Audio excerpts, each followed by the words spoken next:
What's up, guys? Welcome back to another episode of the BlockHash Podcast. Today, episode 389, I have Jason Cooper, the founder of Kiverse Games, back on the show to talk about his transition from Pika to KiVerse. Quick message from our sponsor, Bump Social. Bump Social is a new revolutionary social media app that is coming out on iOS and Android with new tools and features and functionality for users, brands, creators, influencers, the whole gamut to really take the social experience to a whole new level. So make sure to check them out in our description down below. Again, they'll be out very soon on iOS and Android, so stay tuned. Jason, welcome back on, man. It's always a pleasure to have a chat with you. How you been lately? Hey, I've been good. Thank you for having me. I'm actually really excited to be back. I actively listen to your podcast. I love the community that you build, so I'm doing fantastic. Thanks, man. We always appreciate fans of the show, and we always love chatting with more people within the community for the podcast. And I enjoy our conversations too. I think there's a lot of similar interests. So this will be fun to talk about. But what's your 2024 been like so far? I know it's been different for a lot of people, but crypto markets coming back up, interest, VC funding, new startups, new projects. Obviously, KiVerse is kind of in that mix as well. What's the last couple months been like for you so far? Last couple months, about 5 years worth of stuff within a very short time frame. I imagine so. Yeah, I think that's been the biggest thing because I had a direction that I thought everything was going for January and February. March came around, dropped a big bomb on me, and I was like, okay, now I got to actually change how I'm doing things. But focus has been my company, Kiverse Games LLC. That's actually here in the USA over here. Tell us about the transition a little bit. I'm sure people will be curious because you started off with Pika, and we talked about that last time we did an episode. And now it's KiVerse. What's like just kind of an overview of the basis of the transition and why this direction? Yeah, sure. So pretty straightforward enough is that if for those who don't know, Pika Crypto was owned by GameFi, which is a company out of Switzerland.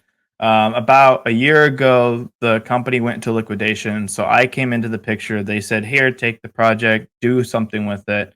And so I started doing something with it.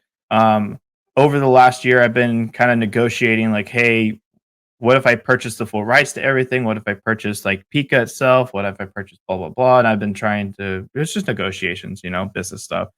And over the year, I just realized like the company got fully liquidated and then they didn't have any debt. So they didn't owe anything. So at that point, the company was done. And I was like, oh, that's cool. So now what? And I started working on it. I was like, hey, my company could take over Pika at this point because we can use it. And I started to work on the contract to update it to be SEC compliant because I want to create something that is SEC compliant to be long term. And when I started doing that, I got stopped by previous team. They kicked me out of the developer wallet stuff. And then they're like, no, we don't want to do that. You can't do that. I was like, okay, so how can I get to do that? And they said, you can't. There's no way to change it to be SEC compliant in that instance, or we don't want to because it kicks out a lot of stuff we had to set up with the company back in Switzerland. And so there was a lot of backs and forths. And eventually I was like, I can't use Pika. And then I stayed up many nights trying to figure out how do I transition to my company and a new token without interfering with the Swiss law and their government about that token and still do something nice for, all the holders, because holders are very, very important. So it was a lot of days, a lot of up nights trying to figure that out. And it just came down to, I was glad that the liquidity was locked. I locked it a year ago for 5 years. So that way, when they came to liquidate it, because that's what the Swiss law was about, was to liquidate the token. They came to liquidate it. They couldn't liquidate it. So everybody's funds is safe. So at that point, they could choose to sell. The previous GameFi team said they were working with liquidators to try to keep Pika token. So they are looking to keep it and actually work with it. They just have to figure that stuff out themselves, not me. And then on my side, I decided to create a new token and bring the assets I have with me, which is Elders of Kai and Cyber Fighters. If you don't know, that's a mobile game right now. But yeah, so that's kind of how that transition worked. And we have a pre-sale for the new token so people can get in early with our token because it's a game token. It's used for any blockchain options in our video games, basically. Nice, man. So Kiverse Games is kind of like your own game development studio at this point, right? Yes, we're a multi-platform gaming studio. So we develop games on the physical side for gamers that want to play in the physical games like trading cards, RPGs, etc. Then we have our digital games, which will range from everything. I mean, we have Cyber Fighters, top-down side scroll and beat 'em up. We have Elders of Kai trading card game, which is physical, but digital side's coming out in a couple months. And then we have a first-person shooter in the works that's going to be on Xbox. And then we have a story kind of like Neopets kind of feel to it. One of those kind of games on PC that's being developed as well. And we have a pixel brawler, so you could get in with your friends and brawl in a fast-paced pixel brawler kind of game too. So lots in the works. Nice. What's the cyber fighters? Are those like the gerbil ones or the hamsters? Yeah, they look like hamsters. They're pikas. They're North American pikas. So the whole point, like with my company, our logo, like the circle, if you ever see it, it's like a shield. It has a pika, and because I really like the North American pikas. They're cute, but at the same time, if you look at them, like look them up on YouTube and stuff, they roar. But the roar is like a little squeak, like a squeaky toy. It's so funny. I did not know that. You learn something new every day, I guess. They really look like hamsters, and I was like, oh, a hamster fighting PvP game. This is gonna be good. Yeah, I do like the concept of the pikas, and so Cyber Fighters has pikas. We have like 50 pages of lore for it. If people actually get into the website and read the lore, it's really cool. Yeah, so is that going to be like a card game as well, or NFTs at some point, or is this mostly just a beat each other up game that you guys are putting together? So Cyber Fighters is available on iOS and Android now. You can get it. It's a top-down side-scrolling beat 'em up that has like you beat up waves of enemies, or you transfer cargo across the map, or protect cargo, whatever. There's a couple different modes. We're updating it as well to add multiplayer and to add other features, more maps, etc. You said it's available now? Yeah, it's available now. Oh shit! I'm gonna download it while you're telling me. It's on Android? Yeah, it's on Android. If you go to cyberrogues.com, you can actually click it and it will show you the download links. If you click play now, it'll go take you right to the App Store on Google. And Cyber Rogues. Yeah, so the reason why it's Cyber Rogues is because there's 3 factions in the game: Organization, Cyber Rogues, and then the Purist. So Cyber Rogues are the main focus because we actually do have NFTs connected to the game that are Cyber Rogues. To give you an idea, all the blockchain stuff is optional in our games. So, for example, Cyber Fighters, once our token is finalized, it's pre-sale. The idea is that you put $10 worth of the token into the game, and then you're competing. Like you're now on the leaderboards for XP that month. And then you start fighting, competing. You get the most XP. Winner takes all at the end of the month for that game specifically. And if you buy Cyber Rogue NFTs, those are boosters to your XP. So if you want to get some boosters, you can get the NFTs, and the NFTs add boosters, and it's that way of getting more competitive edge in the game. How do you link the NFTs to the game when you're playing it? Like, is there like an address input, or how does that kind of function? So once our token is out on the Cyber Rogues website, you can use the same login that you registered on the app. And when you go on there and click sign in, it says you want to connect wallet. You connect wallet, and it's a read only. So it knows your wallet. So the game is programmed to look at, do you have these NFTs? How many do you have? Have you put $10 into the pool, or have you not? And so it will keep track of that. So for you, all you got to do is just connect your wallet to your account. That's it. No, do all this stuff. That's actually a very clever way of doing it. I haven't seen anyone do that yet. Right. So that's why we're like, we got to make sure this is right the first time. It's a new way of doing things. No, that's really cool. I almost think you could like write up an IP for that. Actually, there's gonna Mhm. be so many large AAA gaming studios at some point that are. I know they already are. They probably are. That's why there's been Yeah. so many acquisitions. But I know that they'll be looking at stuff like this as a workaround because I know they want Mhm. to work in NFTs into their existing stacks and studios, and that's a very simple way to do it. So, Yeah, yeah, that's very exciting. it's simple and gets people involved without having to deal with the blockchain gaming side of like, I have to sign everything. I have to do this. I have to do this. It's like, nope, connect your wallet. It reads only. Yep, that guy. Make sure to download Cyber Fighters, guys, on iOS and Android, and then come fight me at I don't know what my username will be, something like BlockHash or something. So Right? that'll be. Yeah, I should do a whole episode where we're just talking and playing Cyber Fighters on the side at the same time. that'd be fun.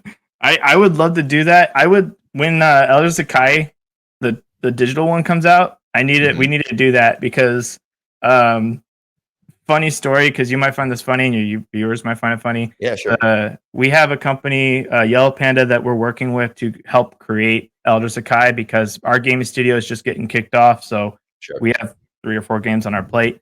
So they just let us know that they were all test playing it on their company Discord server and they were like streaming it so their analysts could look at it. And it was just 2 of the employees just like playing it back and forth. Eventually, a lot more of their team members came and they started filling up the chat, and everybody from the company was on it, watching and wanting to play it. And it started to become like a competitive thing where the whole company was playing each other. It was really funny. I was like, I'm glad you guys are having fun with it. I like to have fun with it That's too a good now. sign. That's Yeah. a good sign, though. I mean, you want to see people actually getting addicted to the games, Hmm. and having a bit of competition there and some enjoyment. 'Cause you don't want a one-off game. You play it for a little bit and then you're done. You toss it out. You want it to be something that you keep coming back to that you want to play with your friends. Yeah, Yep. that's how you have a very successful game, especially on a mobile app. Yep. Um, so no, that's a really good sign, man. Congrats on that. Yeah, I appreciate it. Yeah, it's really cool to see all the interest in Elder Sakai. I think that's going to be one of our biggest interests for a while. Is that one? Um, I think a lot of people probably don't know this, but for the podcast, one episode, I won't say which one, but a long time ago, I tried to do an episode with a friend while playing Rocket League, and that one never officially made it on as a real episode because it was really hard to focus and play Rocket League and then hold a conversation at the same time. yeah, Like the lapses in between time and responses was like up to like 30 seconds or a minute, because I was trying to score a goal. I was trying to get some boost, and you just can't think and play at the same time, or at least I'm not used to it. I don't know how streamers do it. It's yeah. pretty crazy to me. Um, but that almost made it out once. We almost had a gaming talking game type style episode, but maybe we'll try it again at some point here in the near future. Yeah, for sure. Those are always fun if you actually get it down. It's really fun. I think it's just practice. I'd have to practice it a few times. Yeah. What about Elder Sakai? Where's that at these days? So we've launched season 1. The cool thing is that the physical game is out. You can buy them. Mhm. They come in packs. Actually, for the people who are listening, you can actually see it. I have some packs that are not opened yet, but Yeah, they you've sent they me pictures of the cards. yeah, Oh, they're like nice. this, and then they have everything. This is an unsealed one, so um, we have 102 characters out already. We have 118 pages of lore so far, and season 2 is being worked on because every year we want to launch a new season. Mhm. Physical game, you can get it on our website, and we actually have the trading card playmats. I don't know if I showed you pictures of those, but I don't know if I saw the playmat, but I saw some of the cards. Do you have any of that with you right now? yeah, I do. I have it right behind me actually, so not bad. Yeah, hold it up. That'd be really cool to see. Yeah, I have a table right behind me, so it's helpful. So people who are watching, they can see this. So this is one of the trading card. Oh frick! It was keying it out. We can You see can kind of most see of it. it. Yeah, you can see most of it. And so the idea is that these guys, they're like the stitched edged ones, so they're like really high Mm. quality ones. But there's 6 different styles, one for each clan, and then one main one. we'll have more and more as we come out with them. And then there's also holographics and lots of fun stuff on the, if you like to play games physically and trading cards and stuff. Yeah, it reminds me a lot of the Yu-Gi-Oh mats I used to get when I'd buy one of those card decks, and I'd Yep. always lay them out with like my friends, and it was really cool because you know exactly where to put the cards and everything, and you had like a dueling setup for playing. Yeah. It looks really cool. It brings back a lot of nostalgia for me when I see that. Yeah, it's really fun stuff.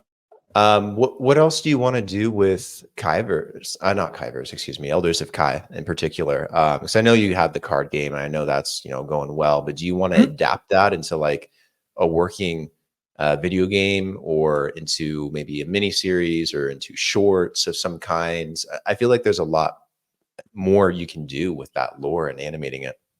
Yes. So there's a lot of stuff in the works with it, which is really cool. Like I said, it's like our biggest IP right now. So right off the bat, we have a digital game being developed. If you go to our website, you can go to coming soon. It has a countdown timer that is still accurate. Okay. It's like June. I think it was June or July. I have to go back and check myself. So it's coming out for digital where people can start playing Elders of Kai online.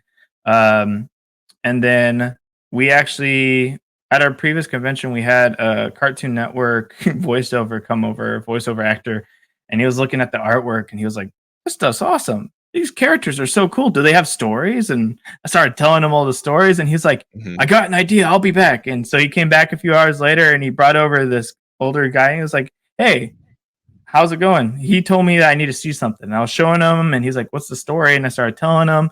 And he got all excited. He's like, "Well, I was a Disney animator for a long time. I actually am teaching school for artists to become animators in that Disney style." And he started showing me all his work and stuff. And I was like, "This is cool." And he was like, "Yeah, let's talk. Maybe we can create like short videos for all your characters so that people can get more of an idea of what their story is rather than just reading it." So I've been talking with him a lot. I'm really excited to see if we can come up with something that works for both of us.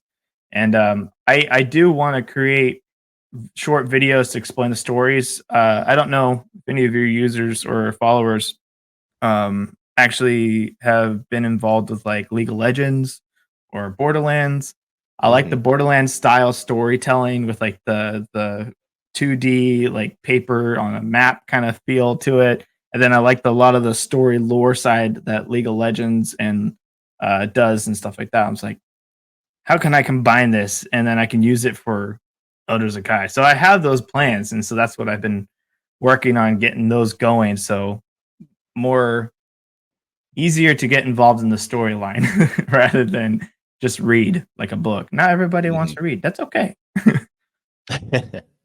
No, that's awesome. I think the adaptation is an important continuation of it, because I think you build out so much lore for Elders of Kai. Mhm. You definitely need to go beyond the card game. I think it's going to warrant it at this point. And plus, if you're getting that kind of interest, going to these kinds of conventions, and you're getting like voiceover actors or actresses, and you're getting people that are connected in development or animation, those are some like nice opportunities to maybe take advantage of, because um, you definitely want to expand it beyond just the trading card game too. I think there's a lot of potential.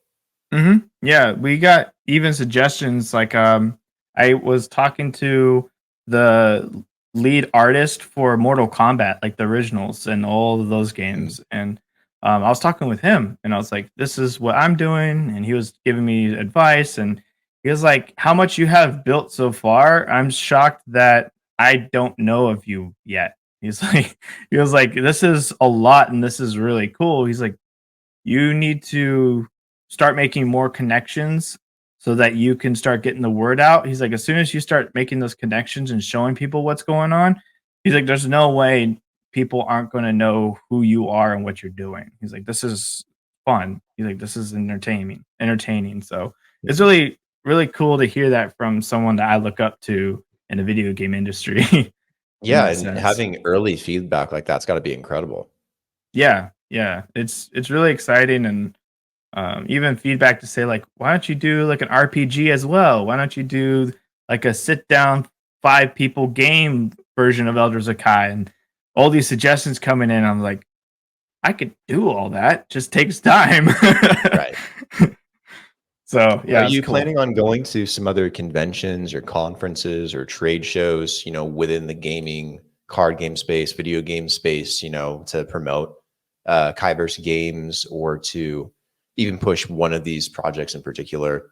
Yeah. We just came from Game On Expo, which is in Phoenix, Arizona, which is a game and anime convention. Very awesome people. Love to talk to everybody I got to. And then we got invited to some very exclusive conventions upcoming. So one in July, which I'll share more once I know if I'm going or not. But there are plans for it. We've been talking with PAX. If anybody knows this, PAX East, PAX West, etc. Mhm. So PAX we've been talking to get involved with, and they liked our stuff, and they said that they'll allow us to have a booth there. So I'm looking to do a booth with them, probably PAX West. I don't know yet. And then also Comic Con, because we have all this lore, we can share the lore with that. Hopefully, one of my side mental goals is to have a comic book writer maybe write comics or something based upon Elders of Kai and Cyber Rogues, and we can have more exposure to the story and what we're creating, basically. No, I like it. I think you need to get in front of as many people as possible, especially within, this side of the industry. I mean, you probably know plenty of people in Web3 at this point, but Yeah. in terms of pushing a card game or a video game or, anything kind of in this realm, it's probably good to get in front of those trade shows and figure out who those OGs are because they're the most well-connected ones. Yeah. And then who knows what opportunities, sprawl out of that. So just get boots on the ground. Yep. Just more connections and more exposure. I mean, we have so much stuff to share with people from all places. They want to read stuff, great. They want to play stuff, great. They want to, trade cards, great. Like we have stuff and we're expanding. So yeah, it's good to understand what I like, meet those people and get feedback. The biggest thing I heard, which is funny and I agree, don't get an ego. Got it.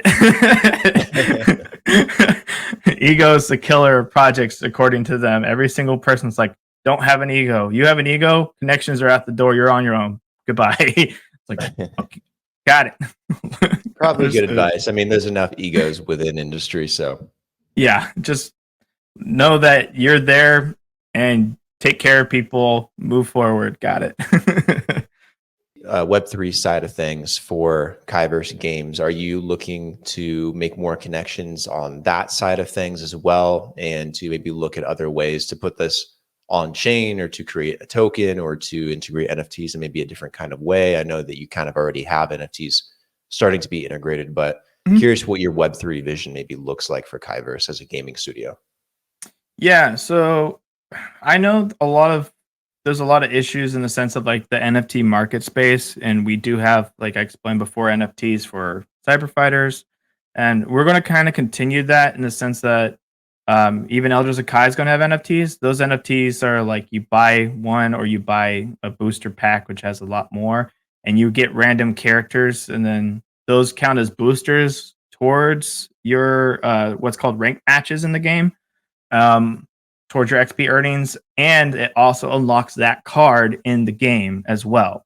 You can unlock cards without NFTs. It's just that's a way to unlock more cards. So we decided to create our own token. It's called KiVerse Token, like our company. It's KIVR. So it's pretty straightforward for the ticker. It's on a pre-sale until April 9th. Right now, and the cool thing about the pre-sale is that it's 100 billion cap, so we want to make it easy. It's a really simple contract. The contract is public, so people can see it. It's on Etherscan. It's going to be an ERC20, so ETH token. Cool thing with this is that we're limiting the buying ability per wallet to 0.6 ETH. That way, not one person can come in and buy like 15 ETH worth, and then all of a sudden they're the only ones that own it. It's like, so it's per wallet, 0.6 ETH. With that token, we got it audited by Solid Proof. If you don't know who they are, just Google Solid Proof as one word. It's really, really awesome people. They've been really kind to us and really helping us out. They also did a KYC audit on us, so we had to do background checks and all this stuff with them to make sure that we are legitimate and our business is legitimate, etc. Since everything's going under the business itself, which is an LLC, they had to audit the owners, which is myself and a co-founder of mine. His name's Renan, and so it's really cool that now we have these checks for our pre-sale where it shows we're audited in KYC. So now once we go to CoinMarketCap and go to CoinGecko, wherever, it's going to show that we're audited in KYC on top of everything. So we already are in talks with some really big names in the space of exchanges. So they've been really interested in what we're creating, especially with how we're functioning. Like you said, it's really easy for users to get involved. Like they just, connect the wallet to the account. They can start playing whatever. It makes it really easy. So they've been really interested, and they've actually been giving us connections to help us grow so that they can list us quicker. And it's been really mind-blowing to see all these people come together and see the vision that I've been sharing and trying to get out there. And all of a sudden, all these big company names and big people are like, oh, I see it. Okay, I'm going to help. We're going to help. Let's do this. Let's make it happen. Okay. So it's cool. I feel really blessed by it. It's just kind of really cool to see that all kind of come together. Nice, man. What about well, in terms of exchanges, I guess, where do you seeing the talks happen the most? Like, do you think that it'll get listed relatively soon? And can you share where that might be potentially? Yeah. So we've been talking. One of them is to Coinbase. Like we're actually talking with them. There's a couple final things that we got to do KYC wise, and there were some limits that they wanted us to hit first, which is fine. We're in talks with them, so that's good. We have goals. They put goals in front of us and said we want you here, and then we can get you listed. Okay, I understand that. Gate.io, they're pretty decently big exchange. They got really excited when we started telling them everything. Like they had two people in this chat we had with them. And then once I started telling them everything and showing them the white paper, I showed them the audit, the KYC audit, all that stuff, and started showing them how our company is SEC compliant. And I started going into all the stuff. All of a sudden, there's now 8 members from Gate.io, and then there's a 9th one. And now there are a whole bunch of them, and they're all talking to each other saying, let's do this, we could do this, let's do this. And all having different ideas to kind of help us push forward so they can put us on their platform. And it's really cool. It was just kind of like that thing like, wait, am I sure I'm not being scammed or something? Because this is Telegram once in a while after all. And but Gate.io is really cool because you can go to their Gate.io website and you can verify every single Telegram user. You can verify emails. You can verify everything. So I reached out to them directly from Gate.io in the first place. It was just weird that they're like, here's 2 people from our team. Now here's 8. Now here's 10. Like, oh, okay. So yeah, there's multiple exchanges that we are talking to so we can try to get listed day one after the ICO is over, the pre-sale is over. Gate.io will be easier to get out on than Coinbase probably, but I'm kind of curious, with your experience trying to get it listed through Coinbase, have they been like very supportive about it, like kind of giving you like a direction to go to get listed eventually on Coinbase? Or are they kind of like, I don't know, are they like sticklers about it and they only want certain top coins? Like, I'm just kind of curious what their philosophy is, because in the US, they're like the de facto exchange right now. You really don't have too many other solid options outside of Coinbase if you want access to investing or staking or NFTs, like all in one place, and with financial backing from banks and being able to connect to your bank accounts and do onboarding and offboarding. Like the US, hands down, they're sitting at number 1. What is the process stringent? What does it felt like? It's what's the best word for that? It's very exposing. I think it's the best way to put it, because you go on there and there's an application form and stuff that you fill out, and they want to know everything about you. They want to know everything about anybody that's involved. They want to know everything that you could ever imagine. You have to share with them.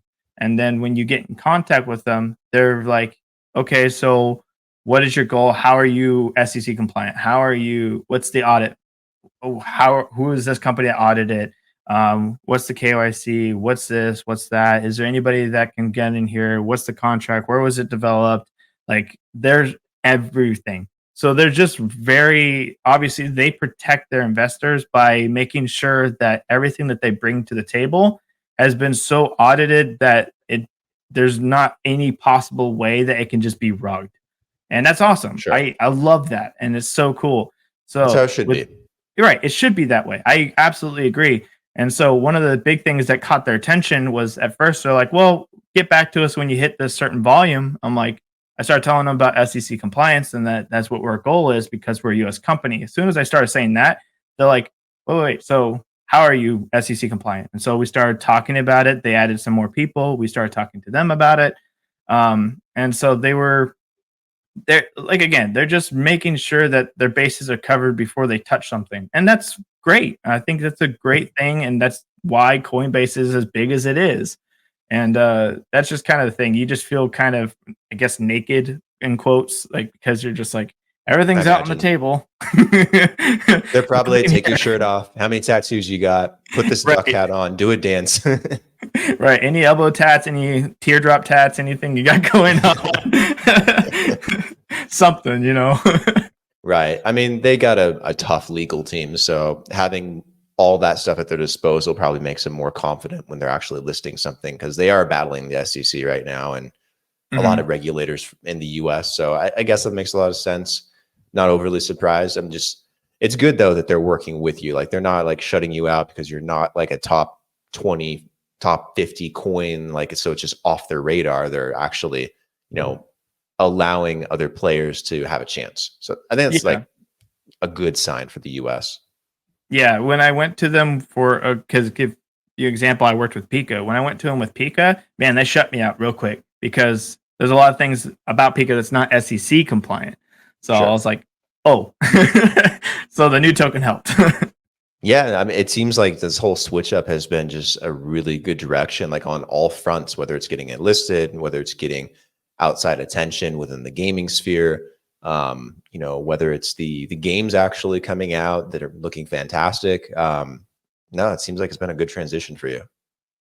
Yeah, it's been good, but wow, it's been a rough road, but it's good. What's your horizon kind of look like the rest of 2024 for KiVerse Games? Like, are there anything that you are looking forward to doing in particular, maybe a release or an update or a new game or a new feature or functionality that gamers out there, users would be excited about, later this year? I'd say how our gaming pools and how the system works is what I'm really excited because, like you were saying as well, not many people are doing it this way. I don't know any other company or gaming sphere is doing this. So I really am excited to, once the token's out, which is I'm pretty sure the end of the pre-sale is April 9th. Once the token is actually out and launched, we can activate the gaming pools for cyber fighters and then see how players like it, because at that point, for people who want to be involved in blockchain, they put $10 in of the token, and then winner takes all at the end of the month for whoever gets the most XP. And I'm so excited to put that out there and try it out and see if people enjoy it, because if that works, that's big. That's good news, because that means that for the next game we can mess around with it a little bit more. So like Elders of Kai that's coming out this year, it's going to be the top 40% that will win, and they share the pool based on their XP. It'll be a little bit different, but it makes it to where it's more versatile. We can change the mechanics a little bit so users can experience different things for different games or different kind of competitions, I guess is a better way to put it. But yeah, that's my biggest thing I'm excited to launch. Obviously, we have tons of games coming out in general, but mechanic wise, I think that's my most excited to launch, get out there and actually see it in the real world being worked and used in trial. Do you see this emerging at some point as like a play and earn type of model, or for any of your games where, they compete, they wager something and winner takes all at the end kind of ordeal, or a way for gamers to maybe, let's say, get really good at cyber fighters and maybe they can actually make a small amount of income on it every single month because they're dominating leaderboards? Like, do you feel like there's a monetary aspect for gamers there at some point, maybe to take advantage of it? We actually looked into that. The only thing that we have to pay attention to is that kind of comes into the play of gambling a little bit, like the gambling laws. So since again the U.S. company base is like, we have to look into that and see if we can touch into that. How we have it right now is that that $10 or whatever you put into the pool is like kind of like a like Fortnite when you buy the battle pass. It's like that battle pass kind of thing. You put the money in, you compete for the month. At the end of the month, whoever's on top wins. So if 10 people are playing cyber fighters and all put in $10, obviously the winner's going to take home $100, like $100 worth of Kyver. So there's a place to where like it creates competition and it creates that competitive aspect of like, oh, I gotta jump in and play today. I gotta jump in and play today. The one thing I want to note, because I think it's the most important mechanic of cyber fighters for this, I totally forgot to mention it. The missions that you can play on cyber fighters, they reset every I think it's every 2 hours or something, and there's 3 missions per every 2 hours. So someone can't just go in there and then just keep playing 24/7 to try to get as much XP. They play the 3 missions and they have to wait till the refresh. They play the 3 missions, wait till the refresh. And then there's another mode where they can jump in and get smaller amounts of XP, which I'll get into. You can always check it out. But there's missions that kind of regulate how much someone can earn in XP. So it makes it more competitive. Like someone might jump in and say, oh, I 2 hours refresh. I got to jump on there and do the missions real quick. Okay, now I can go enjoy my life. Interesting. That's an interesting tactic. It makes people really kind of think about their time spent and how they allocate it to the game. Whereas, someone could stay in bed, awake until 2 a.m. just playing over and over and over again, trying to rake in XP. But, doing that method, I guess you kind of force people to like think about it. Okay, maybe I'll play a little bit in the morning. I'll play a little bit in the afternoon, and maybe I'll play a little bit before bed, but because of how that engine works. Yeah, it creates a different aspect of like, I can't just sit here and play 8 hours a day because I don't have a job, or maybe you do and you're just doing it overnight, whatever. It stops people from doing that. It keeps people to be like, kind of those things where it's like, oh, it's a mobile game. I got to go back in like 2 hours and play those missions. Now I'm full up XP as I can.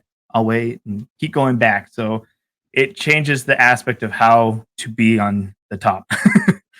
Forgot to mention that. Will there be a cyber fighters or elders of Kai tournaments or things people can participate in to just, flat out compete? I hope so. That is something that we are looking into. Obviously, my company is a team of 6 right now. We're itty bitty, but that is something that we have talked and discussed and how we do that, and actually have game plans on how to make that happen. But I think we need to get more brand awareness for those things. Once we get more players and active players, we can start doing those things, and we can actually start putting in more Kyver into the pools. Like we can actually add more and say, this month, if you play Cyber Fighters, there's an extra $250 bonus of Kyver in there or something. We could start doing that stuff. So, or we could do like you were saying, the competition stuff too. So, little things that we have planned.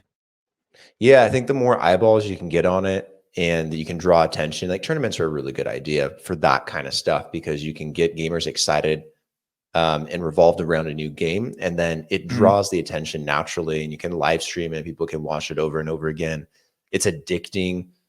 People like competition. They like having teams. They like watching other people do things that they're not good at. Like in gaming, I do it all the time. Like I'll go on YouTube and I'll watch Age of Empires tournaments. Yeah, there you go. And I love Age of Empires, but honestly, I suck at it because it's too fast paced for me to play and to win at a competitive level. So like I'm terrible. But it's fun to watch. You're like, wow, like the strategy and the way they, build up their empire and attack and defend and all these different things. it's addicting. And then you get Mhm. hooked on players and you get hooked on strategy. And I could see that come into play a lot, especially with a card game with Elders of Kai, Yeah. or maybe even Cyber Fighters at some point, depending on the complexity.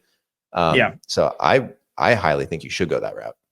I agree. And Elders of Kai is what I've been planning to do it with. So I could do like the bracket tournaments where it's like you join the bracket, maybe it's a bigger pool, like pool entry, like maybe a little bit more money.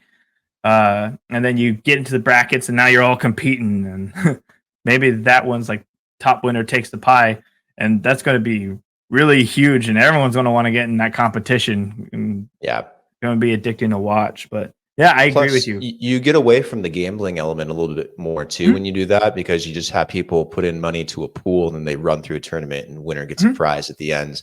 You know, I think that's a good way to avoid it, but to incentivize maybe a way for players to make a living in the space, kind of like chess.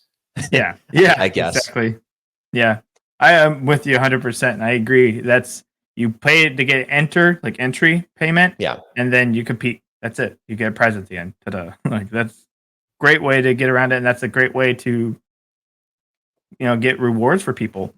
Great way to do it. So we're doing a new thing on the podcast now, where we're playing a quick game at the end of every single episode.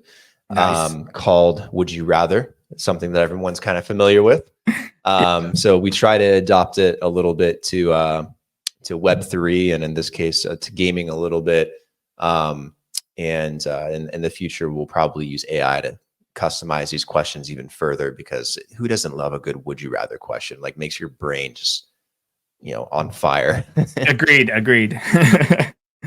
So let me ask you a couple for shits and giggles. Why not? Okay. Okay. So the first one is, and maybe this could be in context of one of your games at some point, but would you rather fight 100 duck-sized bosses in Elders of Kai, or one boss-sized Elders of Kai? I would do the first one, because I think the bigger they are, they might be able to terrify a lot more or overpower. I think I might have a better chance at the first one. maybe, but 100, that is quite a lot. Who knows? It is a lot, but duck size. It depends on the characteristic and the level of the boss, maybe. Yeah. I'll say the ducks. I'll go duck size. It makes me think of Elden Ring. There's so many videos of those boss battles, and they're just huge, like titans. And I'm like, oh my god, like I'd rather fight 100 little ones. Yeah, that's the mental picture. I love that game, so I'm like, big one? No. Here's one that'll divide a lot of people. If you could only choose one to play the rest of your life, would it be solely console-based games or solely PC-based games? And I would have the PC to run it as long as I needed to. That's assuming you can pick your PC. No, I'll have to say PC. I love my console, but PC has such an opportunity to have games from mini developers to big developers and so many different ways to play. I think that I'd have to go with PC in the long run. Definitely a divider. Yeah, definitely. I'm a console guy. I suck on PC-based games. I'm not even going to try. So I'm sticking with my Xbox or my PlayStation. Yeah. But I see the benefit for PC games and the modularity and the ability to really customize out your gaming experience. But today's games, like, other than maybe the exclusivity of something being only on PC or being only on console, even that's kind of getting blurred too. I mean, there's a lot of console games you can very easily play on PC now. Even with like Xbox Game Pass, like, I don't know, the lines are getting blurred. Yeah. But consoles are so good now, like the way they're built, like I honestly can't tell the difference. I just feel like PC gaming is more complicated. So like if you want the complexity, it's there in the modularity, but for someone simple like me, I'm going to take my Xbox. Yeah, with that argument, I agree with you specifically. The variety of games and modularity, that's what gets me to say PC. But I do agree with the console part of it for sure. Here's a crypto one. Would you rather have 1 Bitcoin gifted to you but you can't touch it for 10 years, regardless of what's happening. You have to wait 10 years from today. So 2034, March 28th is when you can choose to do whatever you want with your one Bitcoin. Okay. Or would you prefer Bitcoin's face value right now, about $70,000 cash in your bank account? I take the first one. Yeah, I for somebody that obviously inside the blockchain sphere and seeing what blockchain is and seeing what Bitcoin is. I mean, you could even go and look and Google it. I'm sure, like 10-year prediction for Bitcoin, and it's usually some insane number. But if it was in even half of that number, that's something beneficial. It's like a savings account. So I would say the 10 years in that instance. I'm going to shock everybody. I'm going to say I'm going to take the 70,000. Okay. But I would take a portion of the 70,000, maybe half of it, and I'd throw it all in Bitcoin voluntarily. And I'd hold it until a point in time because I think I could have the discipline to do it. Maybe I'll hold it for 10 years too, just for the hell of it. Because if you can take a portion of it, just in theory, if you can take a portion of it, invest it, it'll be way more than what it was previously, as long as you invest into something wise, like let's say Bitcoin. Then you can take 35,000 cash and put it right into whatever endeavor you're working on in the meantime. And maybe that becomes something worthwhile too.